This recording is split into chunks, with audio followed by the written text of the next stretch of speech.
You're listening to theoutdoorstation.co.uk. It's a podcast. It's a magazine. No, it's a podzine. Hi everybody and welcome to the first of our weekly series of Podzines for 2008, dated the 3rd of March.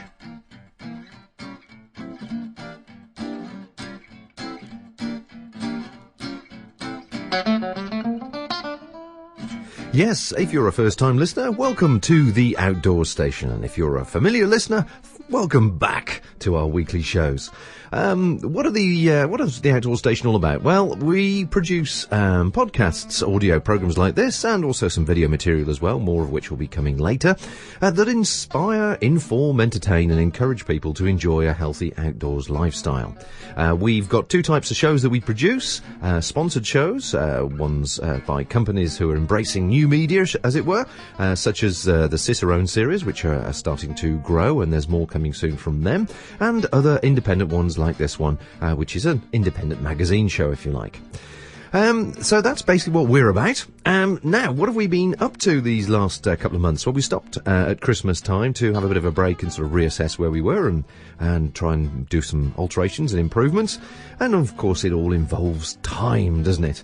Time to get it all sorted. And as usual, we've run out of time, but we're doing our best. So first of all, the people that have offered help on updating the website, many thanks for your emails offering help. I'm sorry I haven't got back to you. It has just been mad. But I have done one or two things, but it's still not quite where I want it to be. But that will come over time, all being well. Now, the last 2 months I've been, dashing around and chatting to people in all sorts of different areas, really. I've been to the Canoe and Kayak Expo, the first one over at Stoneleigh in Coventry. Got some interviews there. I went to the Caravan and Camping Show at the NEC and had a good look round that. That was huge, absolutely huge. 7 halls full of caravans and other associated things and boats and so on. Good day out, actually. A very interesting day out, but possibly not where most of our listeners are perhaps interested in. But it was still quite enjoyable and quite interesting to see the new technologies involved in some of the upmarket things, which I suppose we all aspire to at some stage. And then where else have I been? I went to back to the NEC again, to the camera show, the Focus show, and that was quite interesting. Got a few more interviews there with about products specifically of interest to the outdoors people. So you'll be hearing some more from those over the next few weeks. Now, I've been talking to lots of other people in the outdoors world, from the kayaking community, paddling community, bushcraft community, and, actually, we're a nice bunch of people. I have to say that. The outdoors people have got a lot of things in common, and that's definitely an interest and appreciation and awareness for all things outdoors, and as much as the environment, other people as well, and the pleasures that we all get. So I'm trying to sort of make sure we've got some information in these shows which will be appealing to everybody from those sort of interests. So if there's nothing in this particular show, do stay listening, and we will hopefully bring you more of interviews or whatever that may be of interest to you. On top of everything else, like most people in the UK, I've had proper man flu. I had a good 2 weeks of it, and I'm still coughing and spluttering now, but it was a bit annoying, I have to say. It was really takes you by surprise, and of course you can't shake it off in a few days, and then you just feel pathetic, and of course you get no sympathy from your wife, which is obviously par for the course for proper man flu. But in the process of being pathetic and hanging around the house and not doing very much, I've been hunting around other podcasts, particularly podcasts in the outdoors world that would be of interest. And I found and had correspondence with a lovely chap over in North America, in Canada, Gary Mittelholtz. I think that's how you pronounce your name, Gary, who is an avid outdoors enthusiast and, like me, has got a background in media production. And he's also a broadcast journalist with several years of good years of experience there in radio and TV. And he's producing a series on a website called Doing Stuff Outdoors, and it's all about the sort of outdoor recreation, active living and adventure, and he describes it as a sort of grab bag for everything outdoors. And they've been really, really interesting, possibly, along a similar lines to our sort of content, if you like. It talks to real people about real things, and it's really quite interesting to see what people get up to and how they deal with circumstances circumstances. So I can thoroughly recommend visiting Gary's site if you're not already a listener, and that's doingstuffoutdoors.com, I think it is, but you can find him through iTunes and all the various other places as well. So I hope to be speaking to Gary soon and sharing some information with him. So we've got a lot of similar interests.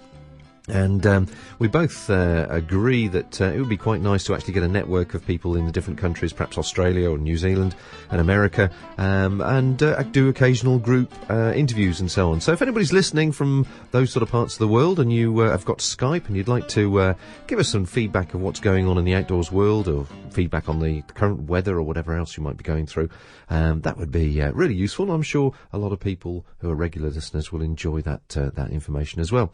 Another one is an old favourite, Simon Willis at seakayakroots.com. His podcasts are always interesting. Again, he's talking to real people doing real things, and he's got a couple up at the moment. One of which was it's very interesting actually, speaking with Richard Cree, who did a 3-man kayak attempt round on the Arctic Voice Expedition, they called it, and he's been chatting to Inuits and so on, which is quite interesting. Subject matter there, and obviously getting feedback of what's going on in the Arctic. And then his other one was, in fact, he did a review of the Canoe Expo show I mentioned earlier on, and that's quite interesting for people who are potentially kayakers or paddlers that might be interested to know what went on at the show and what might be going on for next year. So let's move on to our show, shall we? What have we got today? Well, we've got 3 great interviews, I think. We've got something for those people who might be interested in changing jobs in the outdoors world, perhaps to work and do something a bit different. One where, if you like poring over wonderful stories and pictures of other people's activities, particularly in this case sea kayakers or paddlers, then this will be of interest to you. And of course a preview for the forthcoming outdoor show at the NEC, and we have a lovely interview there with Kate once again, plus the chance to win a competition to win 20 pairs of tickets free of charge for the outdoor show, 10 this week and 10 next week. So stay tuned and make sure you listen very closely to the interview on that.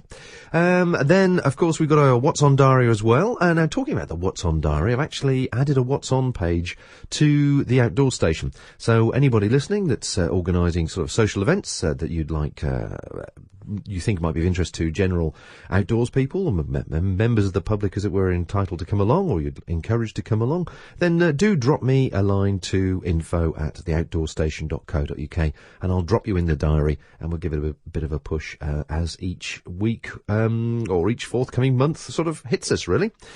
So, on to our first interview. Well, now, this was interesting. This was at the kayak show. A chap called Graham Beckram, who is part of the 2-man team running Ocean Publishing, which is, then they've released a new magazine called Ocean Paddler Magazine, and you can see them at oceanpaddlermagazine.com. Now, a few people know that I've got a bit of a media background, as I probably mentioned before, some of which was involved in print. And I have to say, you pick this magazine up and you just start stroking it. It's beautifully finished. It's what would call a matte, professionals would call a matte laminate cover with spot UV on it. And it just looks gorgeous.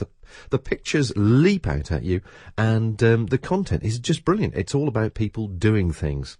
So as I say, I spoke to Graham at the show, and after enthusing over the magazine for a while, I asked him to tell me more about the magazine itself. It's a new magazine aimed specifically at sea kayakers. We're trying to do something slightly different from other magazines. It's got a different look, different feel, different quality, and really it's all about trying to get...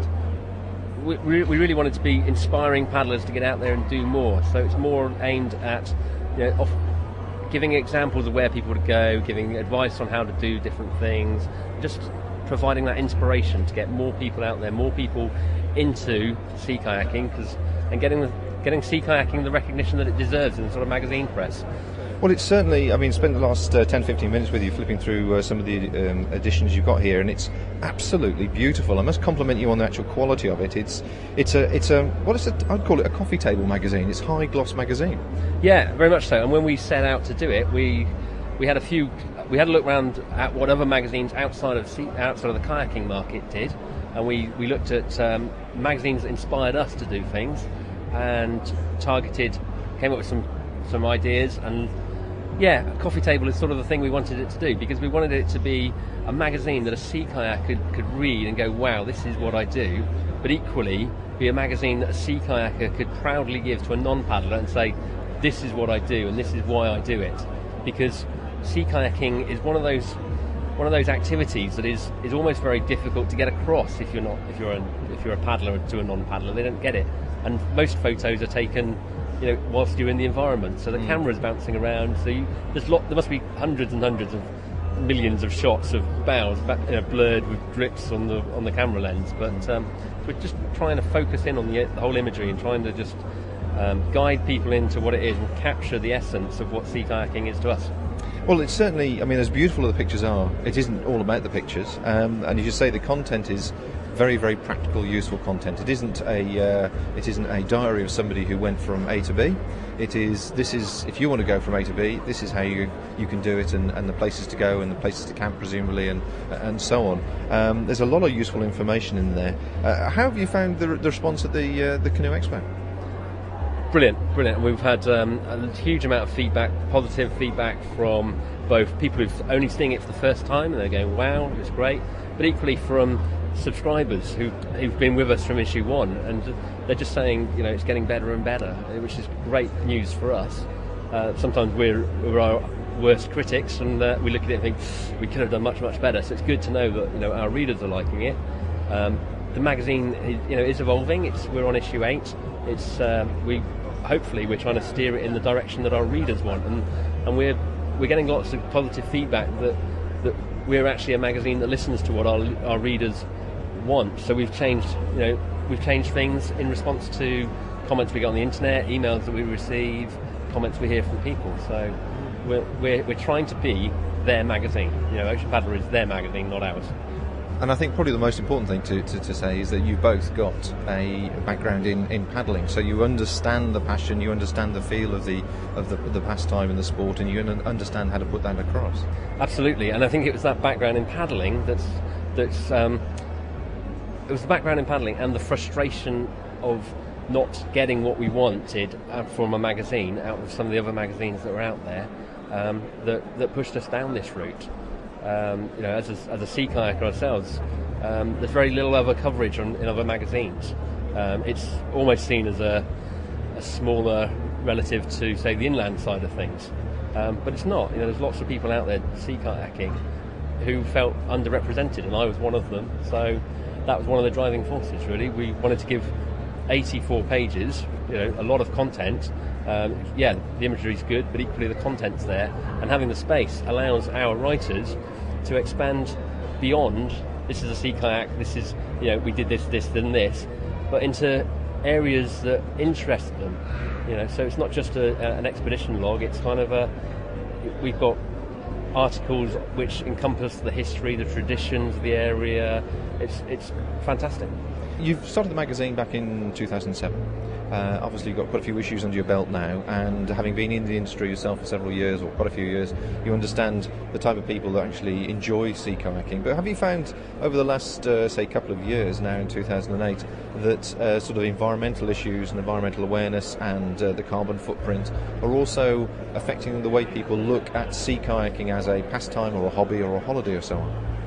Yeah, I think there is a slow shift that is starting to happen. I think environmental access and river access in this country is such that people are beginning to realise that the sea is a natural resource that we've almost forgotten about in paddling.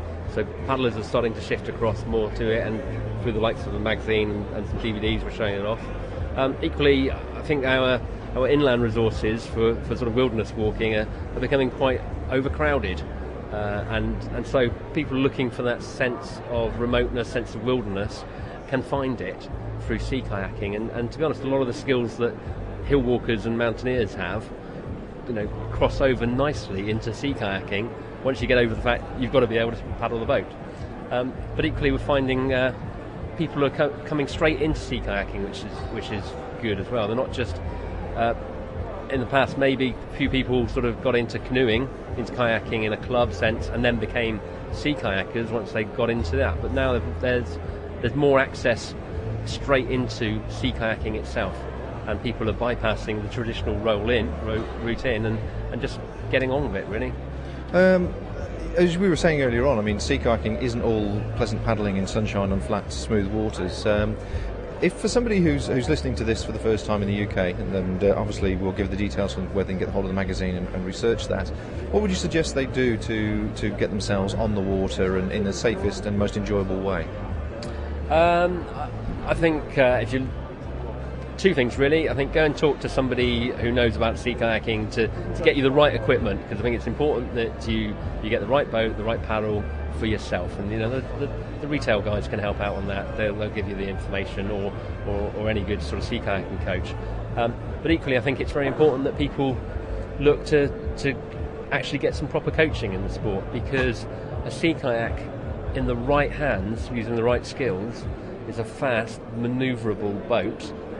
But if you don't know how to use it, it's not like jumping on a bicycle and riding it. There's a lot more to it, and the coach can give you the advice and get you into it and get you into a position where you can really start enjoying being out there and enjoying what is being thrown at you, if you're maybe a bit more on sort of the adrenaline side.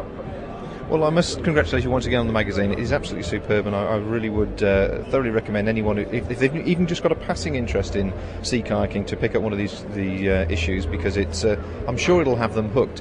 Now, what about our overseas listeners? Can they obtain subscription? Yeah, we already sell probably about 20% of our current subscriptions go overseas. We're popular in the US, Scandinavia, Australia, mainland Europe. It's been well received throughout, really, and it's not just limited to English-speaking countries. We're really pleased with the take-up so far. And so, what's the website address? The website address is www.oceanpaddlermagazine.com.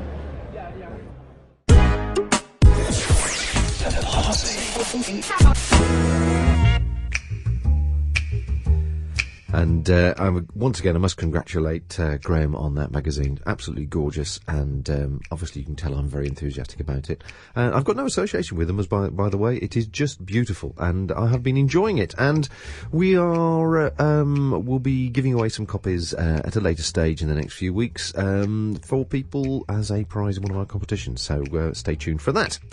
Now, at the same show, you can't help but think that people working in the outdoors have perhaps a better lifestyle, getting away from computers and all the other things that tend to dominate our lives at the moment. And one particular person I met there on the stand, was Gemma Pierce, who is the recruitment marketing executive for PGL Holidays. And she was actively looking for outdoors people to be an instructor for PGL. So I thought I'd naturally have a word with her and see exactly what it was all about, and if there was any way that I could possibly change my lifestyle. PGL is actually 51 years old this year. It was originally founded by Peter Gordon Lawrence, which is where the PGL comes from, but it also stands for Parents Get Lost as well. And we do activity holidays for children and school groups and families in the UK, France and Spain. Okay, and where else are you based? We're based in Ross-on-Wye, that's the head office, but we've got 35 locations now in the UK, France and Spain, so all over the place. And it's purely children's holidays you cater for, is it? We do a lot of school groups, but we also do family holidays as well, because the parents wanted to have some fun getting on the action as well. So we do indies as well, which is unaccompanied children that can come away without the parents. Now, what are you doing here at the Canoe Expo? Well, PGL recruits a large number of canoe and kayak instructors every year, so we're looking to hopefully appeal to some paddlers and see if they want to come and work for us. Excellent. And what sort of response have you had so far? We've had quite a good response yesterday, a steady stream of people, so we're hoping that the application forms and the recruitment brochures we've given out will hopefully actually transfer into applications from people who want to come and work for us. And do you find the quality of people that have come to the show that you've seen are actually the type of people you'd like to recruit? Yeah, well, there's two sorts of people that we look for. The first lot is people who've got their qualifications and their coaching awards already, or people who've got personal competency awards through the British Canoe Union. We can then put them on a training course and get them up to instructor standard. And also there's people who have got an interest in paddling but don't have any formal qualifications, and they can also join us as activity instructors and help build up their hours for British Canoe Union and UKCC awards in their free time while they're working with us. Okay, well, this podcast goes out around the world to thousands of people.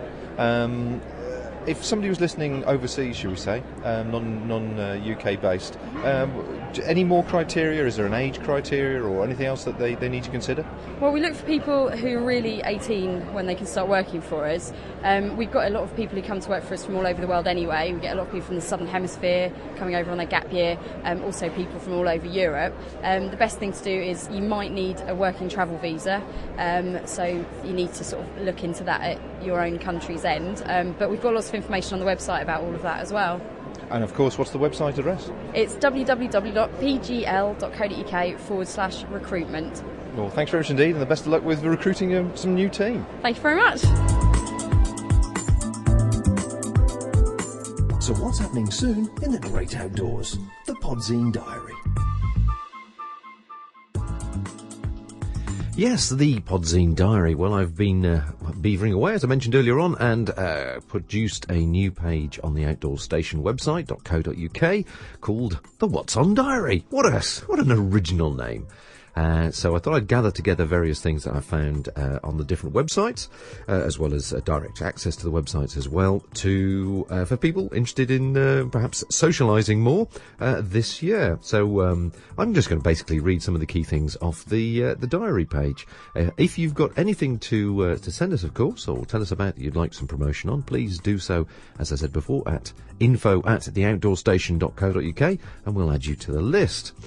So you'll see on the page, first of all, that there's immediate links to the sort of more social groups, the Outdoors Magic Forum, Trail Forum, TGO Forum, the Ramblers group website, Bushcraft Community, and the Canadian Kayak Community, all of which are very sociable and people. And obviously certain events are private, certain events are public, if you like, are welcome to come along, or newcomers.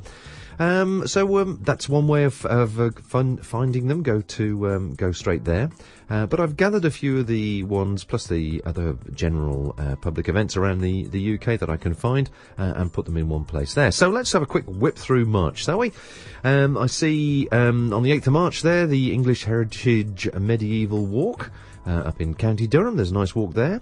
On the 14th to the 16th, there seems to be a show called the Outdoor Show at the NEC. More of that shortly. If you're over in Ireland, 14th to 16th is Paddlefest Ireland 2008. It sounds like it'll be a big event.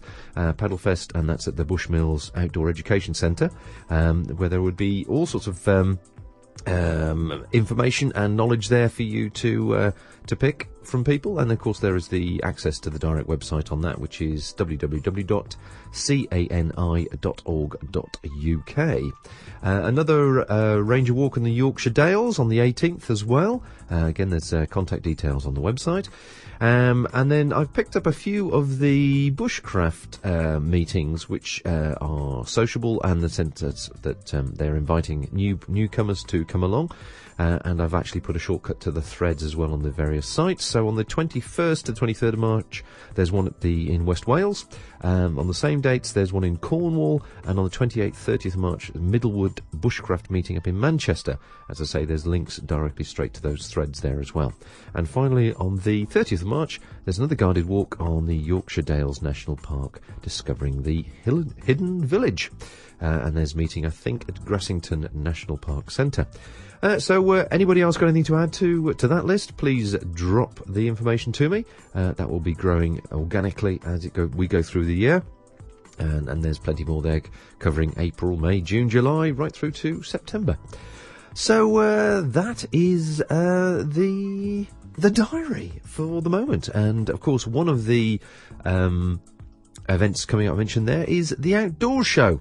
The Outdoor Show. Now, of course, this is probably the biggest UK public event there is, and it covers all sorts of aspects, and it keeps growing and changing organically through the years. And I managed to have a chat with Kate Thomas the other day and asked her, of course, what exactly was new for this year. Well, we've got loads of new things, actually, for the show this year. So if anyone's been to the show before, you can guarantee it'll be a completely different experience this year. We've got the Ford Sky Masters Challenge, which is a fantastic new climbing competition. We have a high ropes course, which visitors of all ages can go and have a go on, which actually also includes a zip wire where people will fly over some of the exhibition stands. So that's pretty incredible. We've got some new aspects to the bike arena. We've actually imported 120 tons of dirt, and there's bike doctors, dirt jump lessons, skills courses, and really cool demos. We've got pub quizzes going on in the pub. We've got fashion shows. We've got ice climbing. We've got loads of stuff. Blimey, you really have worked hard this year then. So are you expecting people to, wear clothing that enables them to get involved with these activities? Because it's not a sort of thing you'd probably want to do when you're sort of wearing heavy jeans and jackets and things, is it? Well, most of the activities can be done in jeans and really sort of any kind of clothing. I'd suggest that the girls don't come in skirts, but I'd keep it to, any sort of trousers would be fine. But yes, the looser the better. So, most people do wear jeans, so that won't sort of stop them doing anything. Well, I'm definitely having going on the zip wire. I haven't been on zip wire for years, and I think they're great fun. Definitely what I'm going to do too. I'm really looking forward to having go on that. So let's look at the sort of different range of people that are coming, and we'll come on to a few of the external things you're organising as well. Okay. So people with younger children then that are perhaps looking to get involved, or they want to encourage them to get involved in outdoor activities such as the Scouts and so on. Have you got an area for them? Yep, the Scouts they're involved in the high ropes course, but they're also doing a Scouts activity area where there's lots of climbing activities going on there. And then you have the Girl Guides who are running their Go For It challenges, which involves lots of different aspects of girl guiding, and actually where people can either find out more about girl guiding, or the Girl Guides that are already sort of active can come and get some Go For It badges and really get involved with the show. So that's great, but also the kids can have a go kayaking on the lake. They can go, ice climbing. They can have a go on the high ropes. We try not to sort of restrict any of the activities for children, but it is done on a case by case sort of situation. Sure, okay. And the parents then, if they want to, or the kids obviously, if they're sort of presumably confident, the extreme climbing activity, that's all supervised obviously and safe for people to do for the first time? Well, we've got the sort of climbing activities on the high ropes and in the Scouts area and on the ice wall and all of those kind of things. So yes, but the Ford Sky Masters challenge that we've got going on is for experienced climbers. It's a sort of a big professional competition. So that would be for them sort of to be in awe of. It's sort of going to have stadium seating, big screens, a real sort of atmosphere around that's sort of going to be showcasing the best of the best climbers. So that'd be really exciting. So can people enter that, or do they have to? Is that just a sort of a show group, as it were? Well, the experienced climbers can come in and enter on the Friday, and then the best of the open heat on the Friday will go through to the actual main competition on the Saturday, where invited climbers are coming to sort of compete against each other, and then on the Sunday it's the final. So it's for men and women, and yeah. It's going to be quite a spectator sport then. There's certainly that the climbing does make for fascinating viewing. Yes, and the obstacles of Sky Masters are all hung from 12 metres high, so it's all sort of in the air, and some of the obstacles rotate. They climb up a giant stalactite, and there's a Ford Ranger hung from the ceiling, so it's going to be very visual. Gosh, who thinks of these wacky ideas? Well, this idea sort of, I think, came about with myself and Colin from Entreprise, sort of talking about new and creative ideas. So yes, I would say that Colin and I were the brainchild of this activity, I guess. Full responsibility as always. Well, I think yes, well, something like that. And also, we've been working with X1 Sports too, who sort of made it all happen. So really, it's a combination of many people. Brilliant. Now, I presume you've got the very popular World Theatre still doing talks and so on? Yes, we do. We've got an excellent speaker lineup this year. We've got Kate Humble, Kate Silverton and Julia Bradbury, which are the three ladies of the Ultimate Outdoors series. Then for the more sort of core enthusiasts, we've got Alan Hinks, Leo Holding, Andy Kirkpatrick, Doug Scott, And then some good old favourites like Brian Blessed, and also we've got Simon King and Johnny Kingdom. So a really good speaker lineup this year. Well, I know the talks are very popular with people and can sometimes be a bit oversubscribed. Can you just explain the system of how people should get themselves seats allocated or so on when they arrive at the show? Yep. Well, we are releasing 200 tickets for each World Theatre session in advance of the show. And this is really so people who are really passionate about seeing a particular speaker can guarantee a seat. Now, they can be booked on our website for £5 a seat. And if you are sort of more than happy to take a risk, then the remaining 400 tickets will be given out free on a first-come, first-served basis from the World Theatre Ticket Office, which will be located in Hall 2 next to the World Theatre. So for people, if they haven't organised one in advance, then to as soon as they get there, go straight to the theatre and make sure they book their place. That's right, yes. Excellent, brilliant. Okay, now externally to the event, but also associated with it, you've got a couple of exciting things going on. One in particular is the adventure race, the urban adventure racing, the rat race. Yes, we do. We're really excited about having the rat race as part of the show this year. Sort of Jim Mee from Detail Events is organising that as he does his normal rat races. So if anyone's still interested in entering a team, then visit his website or the Outdoor Show website and submit your team. But yeah, so on the Saturday they'll be starting in the hall. They'll be doing some activities around the Outdoor Show and then heading off into Birmingham and then returning in the hall. Obviously, I can't tell you what they'll be doing because then giving away secrets. Yeah. But yes, we're really excited about that. It'll bring a real different element to the show that we've not had before.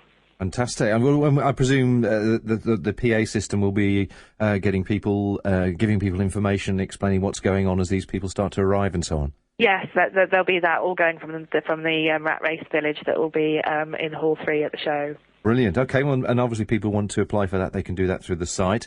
Now, there's something else you've got going on, which is sort of equally interesting and also sort of last minute as this podcast is going out to people, is the Great Outdoors Quest, which is another adventure racing theme. This is really exciting. We're basically doing a national search to find the most outdoorsy team, which fundamentally needs to be one man and one woman. And we're literally shortlisting 3 teams and dumping them, so to speak, somewhere in the country. And then it's a 48-hour sort of challenge to do a number of different obstacles. There'll be sort of endurance, speed, skill, all sorts of different elements, and also all sorts of different activities that we'll have to undertake through the 48 hours. That will then finish at 10 o'clock on the Friday of the Outdoor Show. So really exciting. And if anyone wants to enter, then please go on to the Outdoor Show website or give us a call in the office on 020-8515-6898, and we will, put them forward for a team. Yeah, it sounds really quite... You're going to be inundated with all these teams and races turning up. It's going to be quite exciting outside the front. I know, it's going to be brilliant. We're really, really excited about this year. There's so much going on. And really, anyone and everyone can get involved in one way or another. Well, that's certainly... I mean, you're talking... There's a lot of activities there, certainly for all ages, as well as being spectators and people partaking, which is excellent news. But actually coming back to the show itself, are you covering the same range of outdoor interests this year? Yes, we are. We've got water sports. We've got the kayaking and diving, along with some windsurfing and sailing. We've also got a lot of activity going outside on the lake this year with loads of different elements, which will be a real spectacle for people walking in and out. Also, there'll be have-a-go opportunities out there. We've got adventure sports, so we've got kite surfing, we've got mountain biking, we've got hang gliding, all sorts of things. Adventure travel area is also full to the brim of great sort of destinations, from New Zealand to Cyprus to Malta to all sorts of places. And then obviously the core outdoors, where we've got all the brands. We've got the gear showcase with companies like Columbia, Berghaus, Nike ACG. The list goes on, really. So it's full to the brim of things. Well, congratulations. I must congratulate you on that, because it does appear to be a packed diary, a packed show this year, and possibly, would I be right in saying, busier than ever before? Well, yes, we believe it will be. I mean, the activities that we've done, the marketing that we've put forward for the show, and all the different areas that we've got going on, yeah, I mean, we really believe this is going to look and feel like the best show that we've had so far. Oh, One definitely not to be missed. Well, I'll see you at the top of the zip wire in that case, Kate. Yeah, definitely, the date. All right, just for people then who who may not have got the details, the website and the price of the tickets and so on, please. Okay, the website is www.theoutdoorsshow.co.uk. And if you book 2 tickets in advance, you get 2 for £20. That's 2 adult tickets. And you need to quote podcast. But if you come up and turn up on the door, then tickets are £16 for an adult and £9 for a child.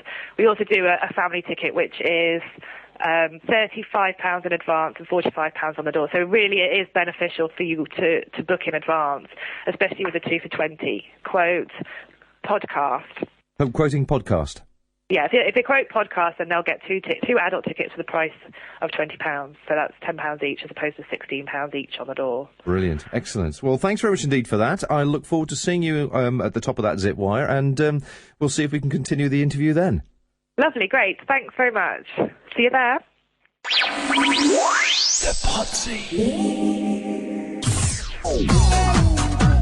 Well, thanks very much indeed to Kate for that interview, and also the lovely donation she's made of 20 pairs of tickets to allow you to get in free to the outdoor show at the NEC. But of course, if you miss out on this competition, as she's just said, if you type in the word podcast when you book your tickets, you will get a discount anyway, so there's a bit of a saving there. Right, so what should we have for the competition? Let's keep it nice and simple. Okay, are you ready now? Pens at the ready. What do the letters NEC stand for? What do the letters NEC stand for? And now, how difficult can that be? Please send your entries with the answer to the question, your details and address, so I can get the tickets straight off to you, to the website, to the email address, which is as follows: theoutdoorshow@theoutdoorsStation.co.uk. theoutdoorshow@theoutdoorsStation.co.uk. And the first 10 people out of the hat later on this week will get the first batch of tickets, and next week we'll get obviously the following batch of tickets. So thanks very much once again to Kate for that, and I look forward to catching up with her on the zip wire. That'll be great fun. I shall enjoy doing that. Now, talking of prizes and competitions, we've got loads of prizes in our goodie bin that's been donated to various people that we have interviewed over the last few months, and so make sure you stay tuned. There's all sorts of things coming, but I'm not going to give away too much now, just to make sure you come back and keep tuned in. Thanks to everybody involved in the show this week, to Gemma, to Graham, and to Kate for their contribution, and I look forward to catching up with you again in a week's time. So in the meantime, folks, have a good week, take care, and enjoy the outdoors and the great weather while we've got it. All the best now. If you've got any news or events you'd like us to cover on the Podzine, then contact us at The Outdoor Station. The address is info@theoutdoorstation.co.uk. Bringing you more about the outdoors world. Call our voicemail service now. 020 8133 9434. This independent programme has been brought to you by theoutdoorsStation.co.uk.